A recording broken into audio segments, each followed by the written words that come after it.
गुरुमुखो,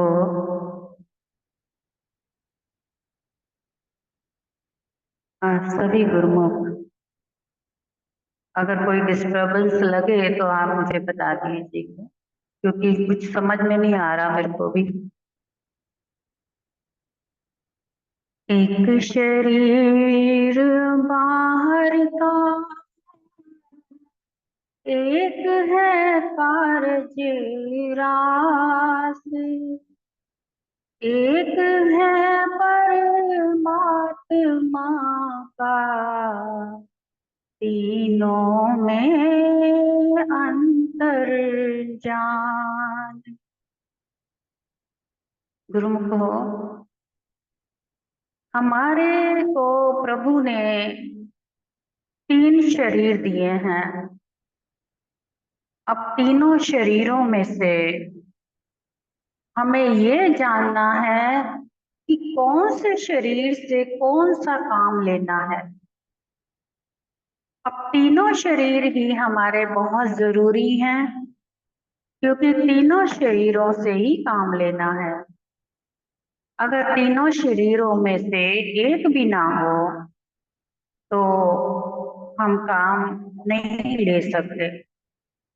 जैसे ये जो बाहरी रूप का शरीर है, इससे हम बाहर के कार्य कर रहे हैं, और एक अंदर रूपी शरीर जो है, उससे हम अंदर के काम, यानी कि परमात्मा की भक्ति बंदगी दिल से, जैसे दिमाग से, सोच से, समझ से जो कर रहे हैं, वो दूसरा शरीर है।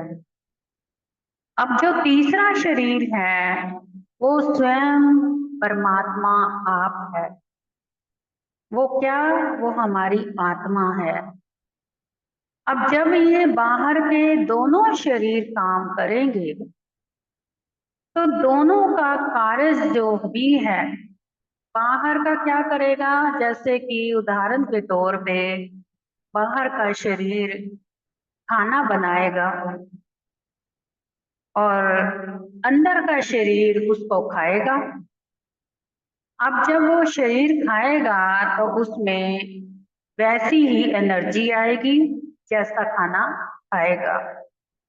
अब जो एनर्जी है, अब वो कौन सा खाना खाया, कौन सी एनर्जी गई, वो एनर्जी के हिसाब से ही हमारी तीसरा शरीर जो है, तब जाकर के वो काम का होता है।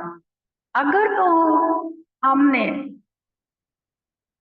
आपको पिछले सत्संग में भी बताया था कि जैसा खाएंगे अन्न वैसा होगा मन।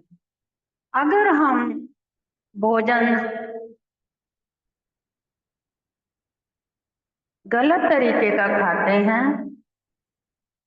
तो उसमें जैसे तामसी भोजन करते हैं, तो उसमें आत्मा को जैसी तामसी अगर खुराक मिलेगी, तो आत्मा उस तामसी खुराक से धीरे धीरे अंदर दब जाएगी। यानी कि उसकी जो ताकत है, वो तामसी भोजन की नहीं है। तामसी भोजन की ताकत कौन कौन करता है? मन। अगर हमने अपने मन को बलवान बनाना है, तो तामसी भोजन की आवश्यकता है। तो अगर हमने अपनी आत्मा को बलवान बनाना है, तो फिर सात्विक भोजन की आवश्यकता है। तो जैसे अगर हमारा मन और आत्मा अंदर हमारे दोनों बैठे हैं। मन कौन है? मन रावण है। आत्मा कौन है? आत्मा राम है।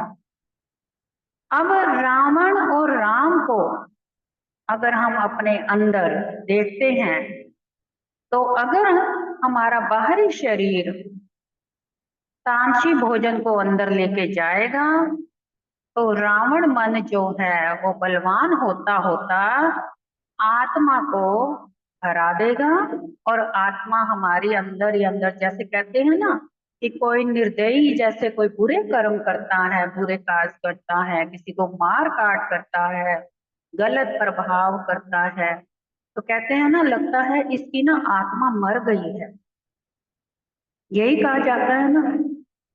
तो आत्मा कब मरती है? जब मन के मुताबिक का भोजन, तामसिक भोजन मन को मिले तो मन बलवान और आत्मा कमजोर होते होते वो भी मर जाती है।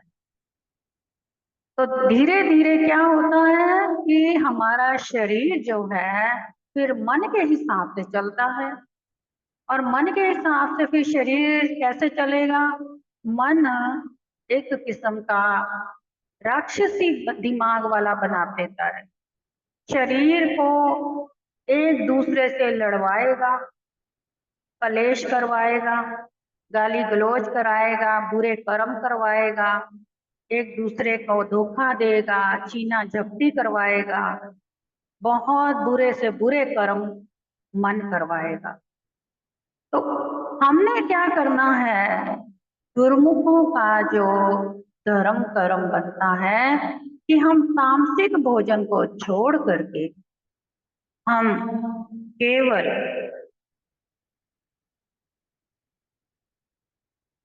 कोई डिस्टर्बेंस है क्या आवाज में? ठीक है जी, ठीक। तो हम तामसिक भोजन को छोड़ करके सात्विक भोजन का अगर इस्तेमाल करते हैं तो फिर हमारी आत्मा बलवान होती है।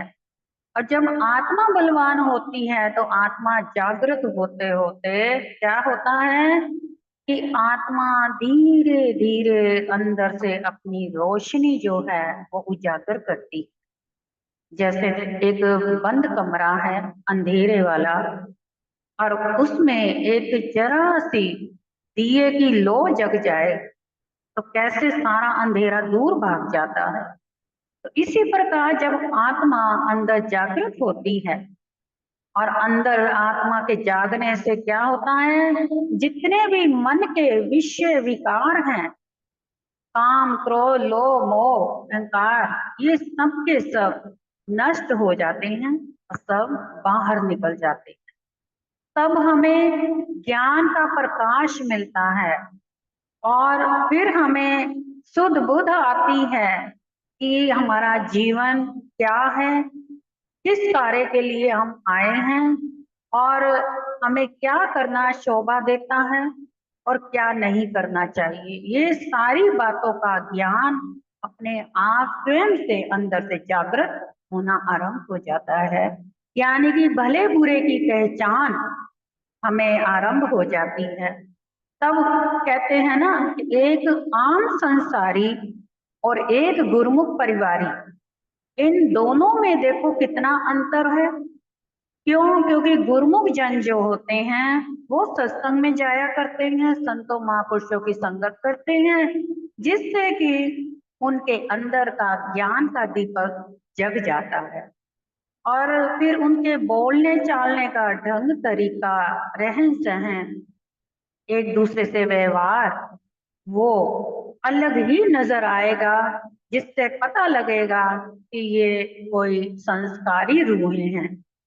तो संस्कारी रूहें और एक संसारी रूहों में अंतर देखो।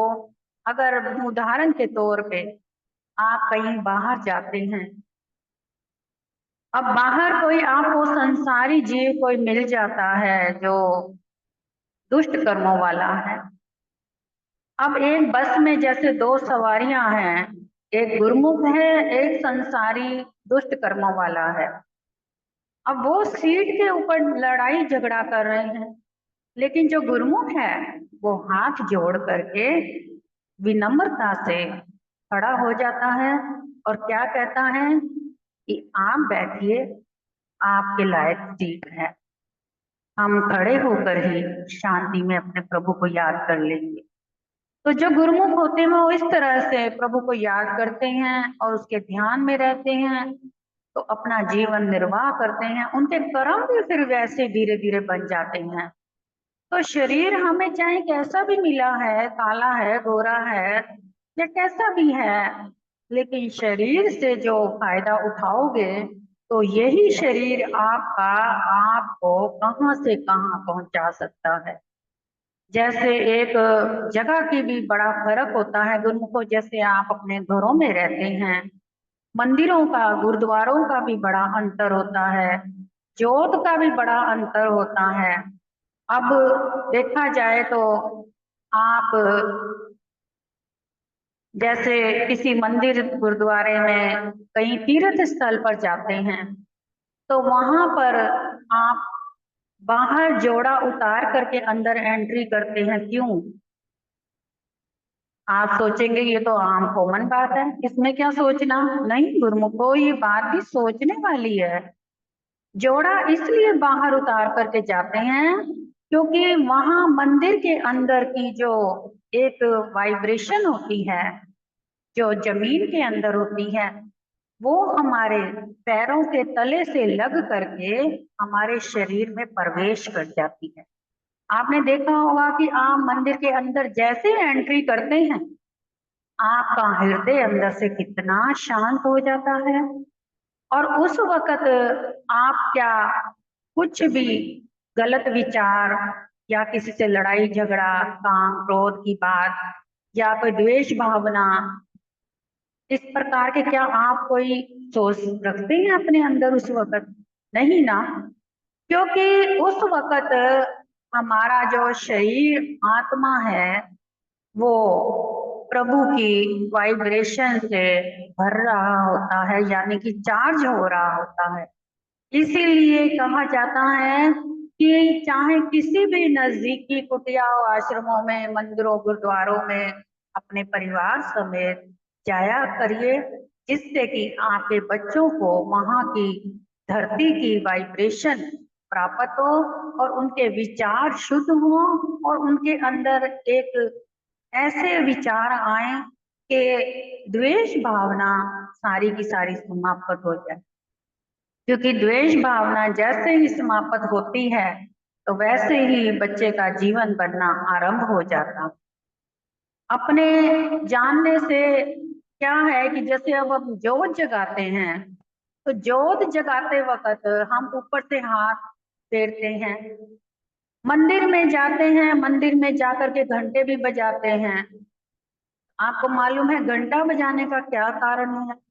घंटे बजाने का कारण ये है कि जो घंटी की धुन होती है, वाइब्रेशन होती है, वो कुछ मिनट के लिए हमारे अंदर के जो सातों चक्र होते हैं ना, उनको जागृत कर देती है। हमारे जो सेवन चक्राल है वो जागृत जैसे ही होने शुरू होते हैं तो हमारे अंदर के भाव जागृत हो जाते हैं, जिससे कि हमारे अंदर श्रद्धा आ जाती है, प्रेम आ जाता है। अगर कोई भजन बोल रहा है, कोई गा रहा है, फिर बड़ा उसमें मन आरंभ हो जाता है लग। क्यों? क्योंकि हमारे सातों चक्र जो जागृत हो गए। जो 24 घंटे मंदिरों में रहते हैं उनका अगर ध्यान ऐसी बातों में हो, उनके सातों चक्र हमेशा जागृत रहते हैं। ना उनके अंदर कोई द्वेष भावना होती है, ना कुछ। जैसे जगह का प्रभाव वैसे इन चारों का। एक बार की बात है, मार्कंडेय पुराण में एक कथा आती है गुरुमुखो कि एक बार श्री राम जी, लक्ष्मण, सीता जब वन से प्रवास कर रहे थे, मार्ग में एक स्थान पर लक्ष्मण जी का मन पूर्व भाव से भर गया, यानी कि मति जो थी उनकी भ्रष्ट हो गई और वह सोचने लगे कि कई ने तो वनवास राम को दिया है ना, मुझे तो नहीं दिया, तो भला मैं इनके सेवा के लिए क्यों कष्ट उठाऊं, मैं राम के साथ वन वन क्यों जाऊं। देखो गुरुमुखो, ये जगह का प्रभाव होता है कि रास्ते में चलते चलते वो जगह एक ऐसी आई जहाँ की मिट्टी जैसी थी, वैसा प्रभाव हुआ लक्ष्मण जी के ऊपर। तो राम जी ने लक्ष्मण जी से कहा, क्या कहा? श्री राम भगवान कहते हैं कि लक्ष्मण, इस स्थल की जो मिट्टी है ना बहुत अच्छी है, अच्छी दिख रही है। ऐसा कर, ये जो मिट्टी है ना इसको थोड़ी सी पोटली में बांध ले। अब लक्ष्मण ने वो पोटली बना ली, बांध ली। और मार्ग में जब लक्ष्मण उस पोटली को लेकर चलते, तब उस वक्त तक उनके मन में वो भाव जो है बना रहता। लेकिन जैसे ही रात्रि विश्राम के लिए उस पोटली को नीचे रखते, उनका मन सीताराम के लिए ममता, भक्ति भाव, प्रेम, श्रद्धा से भर जाता। 2-3 दिन तक यही क्रम चलता रहा।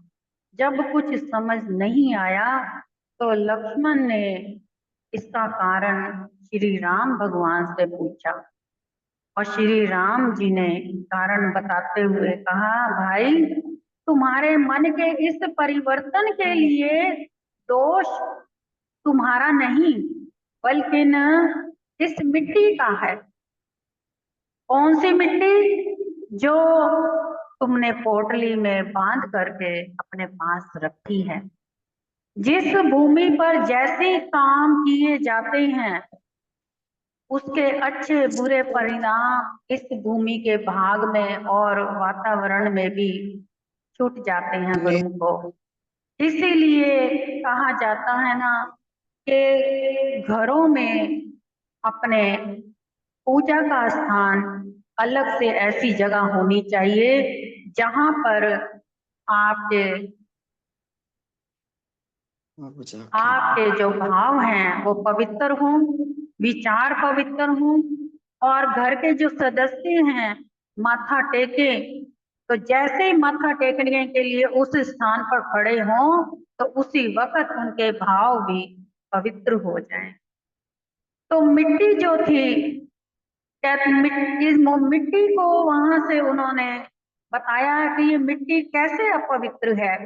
लक्ष्मण जी ने पूछा कि भैया ये मिट्टी कैसे अपवित्र है, जो इसका इतना बुरा प्रभाव है। तो श्री राम भगवान ने बताया कि यहाँ पर सुंद और उपसुंद नामक के 2 राक्षसों का निवास था। उन्होंने कड़ी तपस्या के द्वारा ब्रह्मा जी को प्रसन्न करके अमृत का वरदान, यानी अमर होने का वरदान उन्होंने मांग रखा था।